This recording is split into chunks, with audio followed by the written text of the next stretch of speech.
ओम श्री बंगलामुखिये नमः। जय माता दी। आज गुप्त नवरात्रि का 8वां दिन है। गुप्त नवरात्रि के 8वें दिन भक्तगण माता बंगलामुखी की पूजा अर्चना करते हैं। माँ बंगलामुखी को पीताम्बरा और ब्रह्मास्त्र भी कहा जाता है। माँ बंगलामुखी के मुख से पीली आभा निकलती रहती है।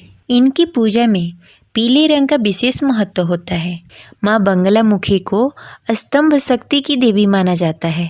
विशेष रूप से शत्रु और विरोधियों को परास्त करने तथा मुकदमे में जीत हासिल कराने के लिए माँ बंगलामुखी की उपासना अचूक मानी जाती है। माँ बंगलामुखी की पूजा तांत्रिक पूजा होती है, इसलिए बिना किसी गुरु के निर्देश के इनकी पूजा नहीं करनी चाहिए।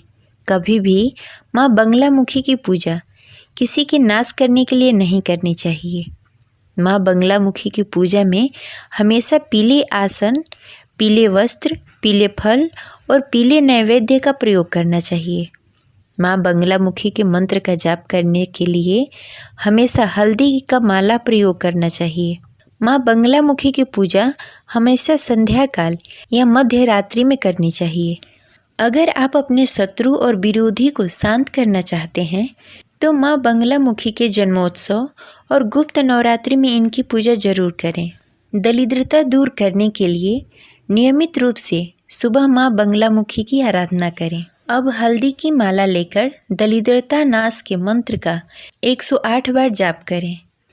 अब चलिए सुनते हैं बंगलामुखी माता की पौराणिक कथा। सतयुग की बात है। एक बार पूरे ब्रह्मांड में एक भयंकर तूफान उठा। वो तूफान इतना शक्तिशाली था कि उसके प्रभाव से समस्त प्राणी जगत का नाश हो जाता। इस तूफान से सभी जगह हाहाकार मच गया। संसार की रक्षा करना असंभव हो गया। यह तूफान सब कुछ नष्ट भ्रष्ट करता हुआ आगे बढ़ता जा रहा था, जिसे देखकर भगवान विष्णु चिंतित हो गए।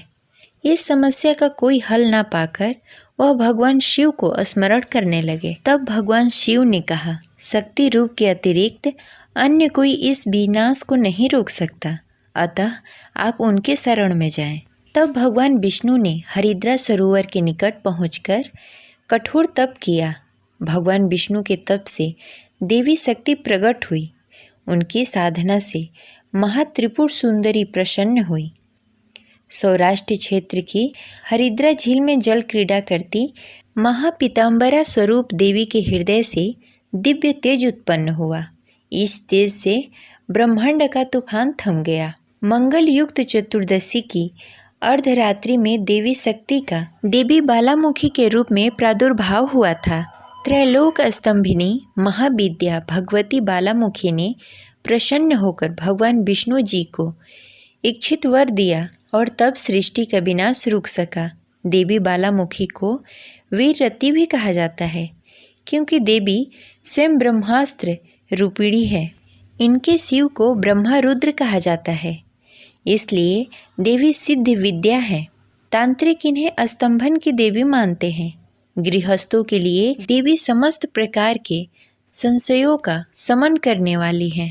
वहीं दूसरी कथा के अनुसार इस पूरी सृष्टि के रचयिता भगवान ब्रह्मा का ग्रंथ जब एक राक्षस ने चुरा लिया और पाताल में छिप गया, तब उसका वध करने के लिए माँ बंगलामुखी की उत्पत्ति हुई। माँ ने बकुला का रूप धारण कर उस राक्षस का वध किया और ब्रह्मा जी को उनका ग्रंथ लौटाया। पांडवों ने अज्ञातवास के दौरान माँ का मंदिर बनवाया और पूजा अर्चना की। वहीं त्रेता युग में माँ बंगलामुखी को रावण की इष्ट देवी के रूप में पूजा जाता था। रावण ने शत्रुओं का नाश कर विजय प्राप्त करने के लिए माँ की पूजा की। लंका विजय के दौरान जब इस बात का पता भगवान श्री राम को लगा तो उन्होंने भी माँ बंगलामुखी की आराधना की थी। माँ बंगलामुखी का मंदिर महाभारत काल का बना हुआ माना जाता है। इस मंदिर की स्थापना द्वापर युग में पांडवों ने अज्ञातवास के समय किया था। 10 महाविद्याओं में से 8वीं महाविद्या है देवी बंगलामुखी। इनकी उपासना करने से भक्त शत्रुनाश, वाक सिद्धि और वाद विवाद में विजय के लिए करते हैं। इनमें सारे ब्रह्मांड की शक्ति का समावेश है। इनकी उपासना से भक्त के जीवन की हर बाधाएं दूर हो जाती हैं और शत्रुओं का नाश के साथ साथ बुरी शक्तियों का भी नाश करती हैं। देवी को बंगलामुखी, पीताम्बरा, वल्गामुखी, वगलामुखी, ब्रह्मास्त्र विद्या आदि नामों से जाना जाता है। ये रही आज की कथा। आपको कैसी लगी कमेंट बॉक्स में ज़रूर बताएं। आशा करते हैं आपको अच्छी लगी होगी, तो इस वीडियो को लाइक करें और ज़्यादा से ज़्यादा लोगों को शेयर करें। अगर आप हमारे चैनल पर नए हैं तो इसे सब्सक्राइब करें और बेल आइकन को दबाना न भूलें, जिससे आगे आने वाले वीडियो का नोटिफिकेशन आपको मिलता रहे। मिलते हैं अगले वीडियो में, तब तक के लिए जय माता दी।